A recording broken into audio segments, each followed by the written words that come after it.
The silence in our home had become a living thing. For 5 years it had grown, nurtured by my quiet compliance and his blatant deceit. It was a heavy, suffocating blanket that I wrapped myself in, believing it was a shield. But silence isn't a shield. It's a cage.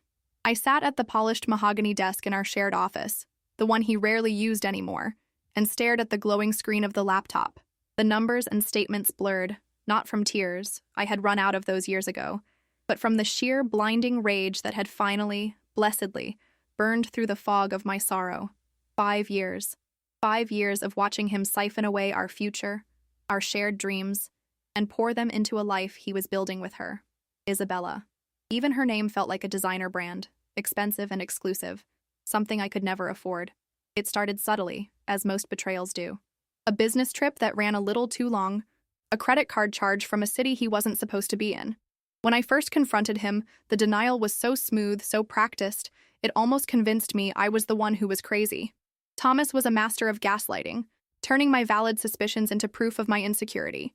He'd hold my face in his hands, his thumbs stroking my cheeks, and tell me I was the only one for him, that his long hours were all for us, for the future we were building. And I, desperate to believe him, chose to accept the lie. I chose to retreat into the silence. The first major expense I noticed was a charge for a boutique hotel in Paris. He'd told me he was at a tech conference in Berlin. When I pointed out the discrepancy, he'd fabricated a story about a last-minute client meeting, a quick trip on the Channel. He was so convincing, so detailed, that I almost let it go. But a small, persistent knot of dread had already tied itself in my stomach. I started digging. Not with a private investigator, but with the mundane tools of a modern wife. Shared calendars, credit card statements, and the GPS history on our family car locator app. The evidence painted a sickeningly clear picture. It wasn't just a single affair. It was a parallel life. There were dinners at restaurants I'd only dreamed of, places with starched white tablecloths and wine lists thicker than a novel. There were weekend getaways to quaint seaside towns, the kind of romantic trips he always claimed he was too busy for. And then there were the gifts. A delicate diamond necklace from Tiffany's, a classic Chanel handbag, a series of charges from a high-end lingerie boutique that made my heart pound with a mixture of humiliation and fury. These weren't just gifts, they were investments. He was investing in her, in them, using the money I was carefully saving. The money I'd inherited from my parents, which we had agreed to put into our joint investment account for our retirement. The money I earned as a freelance graphic designer, working late into the night to supplement our income. I remembered one particularly painful moment. About 2 years in, I had found a brochure for a river cruise through the Douro Valley in Portugal, a trip I had wanted to take my entire life. I showed it to him, my voice full of hope. Maybe for our anniversary next year? I had suggested. He'd glanced at it, a dismissive frown on his face. Amelia, we have to be practical. It's too extravagant right now. We need to be saving. A week later, I saw a charge for 2 first-class plane tickets to Lisbon. The rage I felt was so potent, so visceral, it almost made me speak out. But I swallowed it down, the bitter taste coating my tongue. The silence held. I told myself I was biding my time, waiting for the right moment. But the truth was, I was afraid. Afraid of shattering the fragile illusion of our marriage, afraid of being alone, afraid of what admitting the truth would mean for the life I had so carefully constructed. So I stayed quiet. I became an actress in my own home, playing the part of the devoted, unsuspecting wife. I smiled at his work parties, laughed at his jokes, and continued to manage our finances with meticulous care, all the while watching chunks of it disappear into the black hole of his affair. I watched our savings dwindle, our investment portfolio stagnate, our dreams of an early retirement fade into an impossible fantasy. He grew bolder, more careless. The lies became flimsier, the excuses more transparent. He stopped trying to hide it and started daring me to challenge him. The respect was gone, replaced by a casual cruelty that chipped away at my soul, piece by painful piece. The final straw wasn't a grand, dramatic revelation. It was a small, almost insignificant thing. Last Tuesday was our 15th wedding anniversary. He had forgotten, of course. He'd called late in the afternoon, his voice rushed, saying he had to entertain a client and would be home late. I didn't say a word. I simply hung up, walked to the wine cellar, and opened the special bottle of Bordeaux we had been saving since our honeymoon, the one we promised to open on this very day. I poured myself a glass, the deep red liquid swirling like the anger in my gut. As I sat there, sipping the expensive wine alone in our cavernous kitchen, a notification popped up on my laptop. It was an email from our bank, a fraud alert. A charge of over $5,000 had been made at a luxury resort in the Maldives. A quick search of the resort's social media page brought me to Isabella's public profile. There she was, beaming, raising a glass of champagne, the turquoise water behind her. The caption read, "Anniversary surprise from the most wonderful man in the world. 5 years and counting." 5 years. Their anniversary. He wasn't just cheating on me. He was celebrating his relationship with her on the same day he had once pledged his life to me. He was using our money to create a new set of memories, a new history, built on the ashes of ours. Something inside me didn't just break, it vaporized. The fear, the sadness, the hurt, it all burned away, leaving behind something cold, hard, and clear as diamond. It was over. The silence was over. My role as the quiet, long-suffering wife was over. As I stared at her smiling face on the screen, a new plan began to form, a plan that had been dormant for years, waiting for this exact moment of clarity. He had spent 5 years draining our assets. It was time for me to move them. The click of the wine glass as I set it down on the mahogany desk was the first sound in what felt like a new era. It was sharp, decisive, a stark contrast to the muffled silence I had been living in. The woman on the screen, Isabella, was a ghost, a beautifully curated phantom who had haunted my marriage for half a decade. But looking at her now, tanned and triumphant in the Maldivian sun, she wasn't a ghost anymore. She was a target, and so was he. My fingers, which had been trembling with rage just moments before, were now steady. They flew across the keyboard, not with the frantic energy of a woman scorned, but with the cool precision of a CEO executing a hostile takeover. I had been the diligent keeper of our financial records for 15 years, a task Thomas had gladly abdicated, calling it too domestic for his brilliant mind. His arrogance was about to become his biggest liability. I opened the meticulously organized spreadsheets I had maintained for years. There was a tab for everything: investments, savings accounts, real estate holdings, credit card debts, and, for the last 5 years, a secret tab I had labeled anomalies. This tab was my private ledger of his betrayal, a detailed record of every suspicious charge, every unexplained withdrawal, every 5-star hotel room he'd booked for his business trips. It was a roadmap of his affair, and it was about to become my roadmap to freedom. For the next 3 hours, I worked. I didn't stop to cry or to second-guess myself. The pain was still there, a hot coal in the pit of my stomach, but it was fuel now, not an anchor. I calculated the total amount he had spent on her. The number was staggering, well into the 6 figures. It was the down payment for a house we were supposed to buy, the seed money for a business I had wanted to start, the cost of the future he had stolen from me. My next move was the most important. I minimized the spreadsheets and opened a secure, encrypted email account I had created 6 months ago under a pseudonym. I had a name, one I had found through a discreet referral from a woman in a support group for spouses of high-profile executives. The name was Victoria Vance, a divorce attorney known for her ferocity and her expertise in forensic accounting. Her tagline, according to the woman who gave me her name, was, "I don't get you a settlement. I get you restitution." My email to her was brief and to the point. Subject: consultation request. Financial infidelity, Ms. Vance, my husband of 15 years, has been funding a parallel life with our joint assets, including a significant inheritance I brought into the marriage. The total misappropriation is in the high 6 figures over the last 5 years. I have meticulously documented all of it. He is currently in the Maldives with his mistress, celebrating their 5-year anniversary, all on our dime. I am ready to file for divorce. I want to freeze all assets and begin the process of clawing back every single penny he has stolen. I am available to meet at your earliest convenience. Sincerely, Amelia. I hit send before I could talk myself out of it. The response came less than 10 minutes later. Amelia, good. Tomorrow morning, 8 a.m., my office. Bring your laptop and all documentation. Do not speak to your husband. Do not let him know anything is amiss. From this moment on, silence is your most powerful weapon. Use it. VV. A grim smile touched my lips. Silence is your most powerful weapon. The very thing that had been my prison was now my strategy. Thomas had used my silence to deceive me. Now I would use it to dismantle him. The first step, Victoria advised during our 8 a.m. meeting the next day, was to move any and all liquid assets I could legally access into a new account in my name only.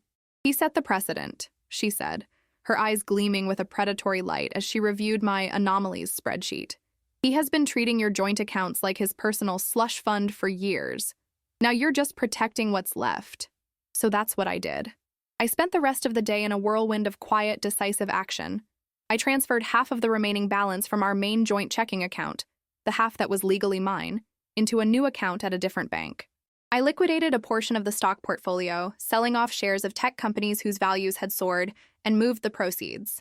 I called our wealth manager, a man who had always been a little too chummy with Thomas, and informed him in a calm, firm voice that all future transactions would require dual authorization, effective immediately. I could almost hear the panic in his voice as he stammered his agreement. Each transaction was a small victory, a quiet act of rebellion. For 5 years, I had watched our wealth flow in one direction, out. Now, I was redirecting it. I wasn't just moving money. I was reclaiming my life. I was taking back my power, one transfer at a time. By the time the sun began to set, casting long shadows across the office I now considered solely mine, a significant portion of our liquid net worth was secure, tucked away in accounts that Thomas had no knowledge of and no access to. I leaned back in the leather chair, the same one he had always favored, and allowed myself a moment to breathe. The house was still silent, but it was a different kind of silence now. It wasn't the heavy, oppressive silence of secrets and lies. It was the calm, quiet hum of a well-oiled machine, of a plan set in motion. He would be home in 3 days, tanned from the Maldivian sun, expecting to walk back into the life he had so carelessly taken for granted. He was expecting the same quiet, compliant wife he had left behind. He had no idea he was coming home to a war. And I, for the first time in a very long time, was ready for a fight. The 3 days before his return were the most clarifying of my life. The silence of the house, once a symbol of my loneliness, became my sanctuary. It was a war room, a command center. With Victoria Vance's guidance, I had become a forensic expert of my own life. I didn't just have spreadsheets, I had a mountain of evidence. Credit card statements cross-referenced with Instagram posts from Isabella's public profile. Flight confirmations from his business trips that matched the geotags on her photos. Receipts for jewelry I had never seen. For dinners I had never attended. Victoria was impressed. "It's not often a client hands me a pre-packaged case, Amelia," she had said, her sharp smile a flash of steel. "Most people are too emotional to be this methodical. Your anger is clean. It's productive." When I heard his key in the lock on the 3rd day, my heart gave a single, hard thud against my ribs. It wasn't fear. It was adrenaline. I was sitting in the living room, reading a book, a glass of iced tea sweating on the coaster beside me. I didn't get up. He walked in, dropping his bags by the door. He looked golden, relaxed, the picture of a man without a care in the world. He was still wearing the linen shirt he'd had on in the picture with Isabella. A small, self-satisfied smile played on his lips. "Hey," he said, his voice casual, as if he'd just come back from the gym, not from a 5-year anniversary trip with his mistress. "House is quiet." "It usually is," I replied, turning a page in my book, my eyes not leaving the text. He paused, sensing the shift in the atmosphere. The air, usually thick with my unspoken questions and his unoffered truths, was now cool and still. There was no demand in it, no expectation. He was waiting for me to ask about his trip, to play the part of the dutiful wife. I continued to read. "Well," he said, clearing his throat, "the conference was a success. Long days, but we managed to close the deal." "That's nice," I said, my tone utterly neutral. He frowned, his vacation buzz beginning to wear off. He walked over to the bar to pour himself a whiskey. "I'm exhausted. Think I'll take a long shower." He was trying to reset the scene to bring us back to our familiar broken script. But I had thrown the script in the fire. He went upstairs. I stayed put, listening to the muffled sound of the water running. I heard him moving around, unpacking. An hour later, he came downstairs, dressed in fresh clothes, a look of manufactured annoyance on his face. "Amelia, my card was just declined," he said, holding his phone up as if for proof. "I was trying to buy some new noise-canceling headphones on Amazon. The new ones a colleague, recommended. Said there was an issue with the funds." "Yes," I said, finally closing my book and placing it carefully on the table. I looked at him. I really looked at him for the first time in years, without the distorting filter of my love or my pain. I saw a weak man, a predictable man, a man who had mistaken my kindness for blindness. "What do you mean, yes?" he asked, his voice rising slightly. "Did you buy something?" Some big-ticket item without telling me? I allowed myself a small, cold smile. I moved some money, Thomas. I took my half, the half you hadn't already spent on your 5-year anniversary trip to the Maldives. Every bit of color drained from his tanned face. He stared at me, his mouth slightly agape. It was as if I had suddenly started speaking a foreign language. He opened his mouth, then closed it. He was searching for a denial, a lie, but my directness had disarmed him. "What are you talking about?" he finally stammered. "I'm talking about Isabella," I said, my voice as calm and steady as a surgeon's hand. "I'm talking about the 6-figure sum you funneled from our accounts to fund her lifestyle. The apartments, the cars, the vacations, the jewelry. This isn't a guess, Thomas. It's a number. I have the exact figure. It's in a spreadsheet." He looked utterly lost, his world tilting on its axis. The power, his power, which had always been absolute in our relationship, was evaporating before his eyes. "And," I continued, standing up and walking towards the desk where a single, crisp envelope lay, "I'm also talking about this." I slid the envelope across the polished mahogany surface. He didn't move. "It's from my attorney, Victoria Vance," I said. "You've been served, Thomas. She's also filed an emergency petition to freeze all remaining marital assets, pending a full forensic audit, which, fortunately, I've already completed for her. You won't be able to buy headphones. You won't be able to buy anything." He sank into the chair opposite me, the one I had sat in just days before, a broken woman. Now, he was the one who was shattered. He looked from the envelope to my face, a desperate, pleading look in his eyes. He was finally seeing me. Not the quiet wife, not the background fixture of his important life, but the woman who had just dismantled his entire world without raising her voice. "Amelia," he whispered, "don't." I picked up my iced tea, the glass cold and firm in my hand. "The time for don't, Thomas," I said, taking a slow, deliberate sip, "was 5 years ago." Thomas stared at the envelope on the desk as if it were a venomous snake. His bravado, the carefully constructed facade of the powerful, successful husband, had crumbled to dust, leaving behind a man I barely recognized, or perhaps a man I was finally seeing for what he truly was: small, entitled, and terrified. He finally picked it up, his hand trembling slightly.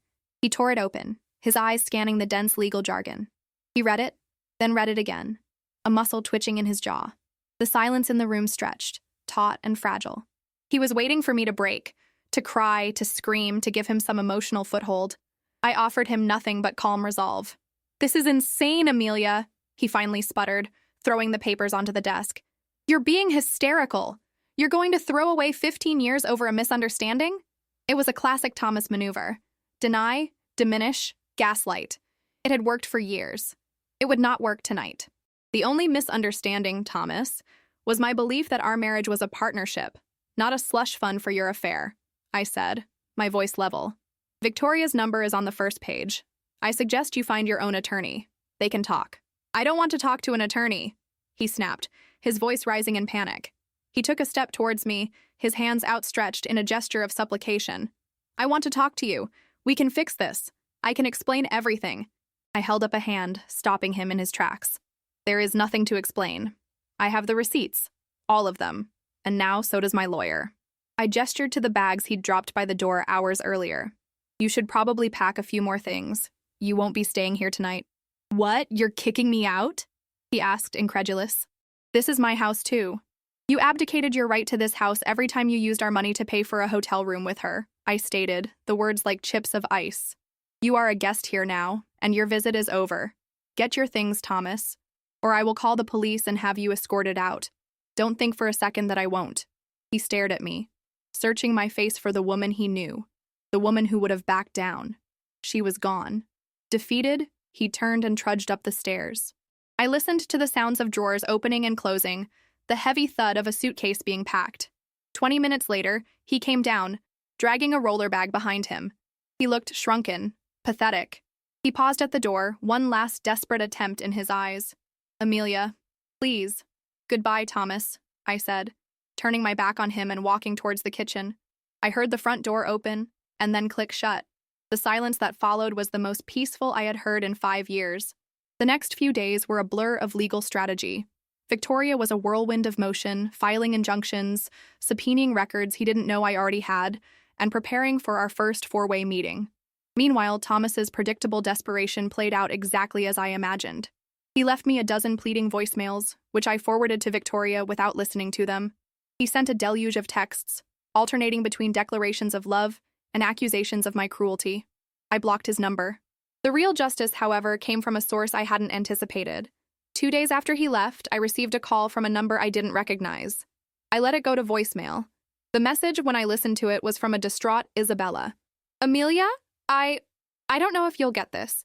It's Isabella. Listen, I don't know what you did, but Thomas is a mess. His cards are all declined, he's staying at some horrible motel, and he keeps calling me for money. Can you believe the nerve? He told me he was wealthy. He said he was leaving you. This is not what I signed up for. If you think I'm going down with him, you are sorely mistaken. You can have him. The call ended with an indignant huff. I leaned back and laughed. A real, deep belly laugh. He hadn't just been lying to me. He had built his entire other life on a foundation of lies, and now it was all caving in. The day of the four-way meeting arrived. I walked into the sterile conference room with Victoria at my side. Thomas was already there, sitting next to a harried-looking man who introduced himself as his attorney. Thomas looked gaunt, exhausted. He had aged a decade in a week. He refused to meet my eyes. The meeting was short. Victoria didn't negotiate. She dictated. She laid out the timeline of the affair, the financial drain, and the irrefutable proof. The pièce de résistance was when she projected my anomalies spreadsheet onto a large screen at the front of the room. Every trip, every gift, every hotel, every dinner, listed by date, vendor, and cost. Next to many of the charges were screenshots of Isabella's corresponding social media posts. The Chanel bag, the Maldives trip, the anniversary dinner. Thomas stared at the screen, his face ashen. He looked at me then, and in his eyes, I saw the full, devastating realization of his defeat. He hadn't just been caught. He had been outmaneuvered, outsmarted, and systematically dismantled by the one person he had never, not for a single second, considered a threat. His lawyer cleared his throat, shuffling his papers. My client, we are prepared to discuss a fair settlement. Victoria Vance smiled, a shark smile. My client isn't interested in fair counsel, she said, her voice dangerously soft. She's interested in restitution. We will not be settling. We will be going to court. And we will be taking everything. The word court hung in the air of the sterile conference room like a death sentence. Thomas's lawyer, a man clearly out of his depth and rattled by the sheer volume of our evidence, began to sweat. He looked at his client, who seemed to be shrinking in his chair, and then back at Victoria, whose serene, predatory calm dominated the room. Now let's not be hasty, he began. But Victoria cut him off. Hasty? She echoed, her voice deceptively light. My client has been the soul of patience for 5 years. Hasty was your client spending $60,000 of marital assets on a celebratory trip to the Maldives with his mistress. Hasty was the $5,000 Chanel handbag. Hasty was the down payment on a condominium in Isabella's name, a property purchased with funds from a joint investment account. The time for haste is over. Now is the time for a thorough and public accounting. The mention of the condominium, a detail I had only uncovered the day before and had immediately forwarded to Victoria, was the final, killing blow. Thomas's head snapped up, his eyes wide with genuine shock. He had truly believed he was smarter than me. It was a fatal miscalculation. The fight went out of him completely. The rest of the meeting was a surrender, not a negotiation. His lawyer, eager to avoid a public trial that would decimate his client's reputation and finances, pushed Thomas to concede on every point. By the time we walked out of that office, the framework of the divorce settlement was brutally clear. I would not get half of the remaining assets. I would get it all. The house, the full investment portfolio, the savings. My inheritance would be returned to me, and on top of that, an amount equivalent to the anomalies spreadsheet would be paid out from his future earnings. A crippling alimony that was, as Victoria had put it, not support, but restitution. In the end, Thomas left the marriage with his clothes, his car, which had a lien on it, and a mountain of personal and professional debt. His name was mud in his industry, as the details of the divorce, framed as a story of a brilliant wife uncovering massive financial fraud, were strategically leaked to the right people. He had lost his job within a month. The last I heard, he had moved back in with his mother in Ohio. Isabella, true to her word, had vanished the moment the money dried up, her social media profile suddenly set to private. Their grand romance, built on my money and his lies, had disintegrated under the harsh light of reality. For me, the silence in my house transformed once more. It was no longer a cage or a command center. It became a space of peace, of possibility. I sold the house, that grand monument to a life I no longer wanted, and bought a smaller, sunnier apartment in the city, one with a balcony overflowing with flowers. I started my own graphic design firm, and to my surprise, the story of my divorce, which had become something of a legend in certain circles, brought me my first few clients. Women who, like me, were ready to build something of their own. About a year after the divorce was finalized, I was sitting on my new balcony, sipping coffee and reviewing a design for a new client.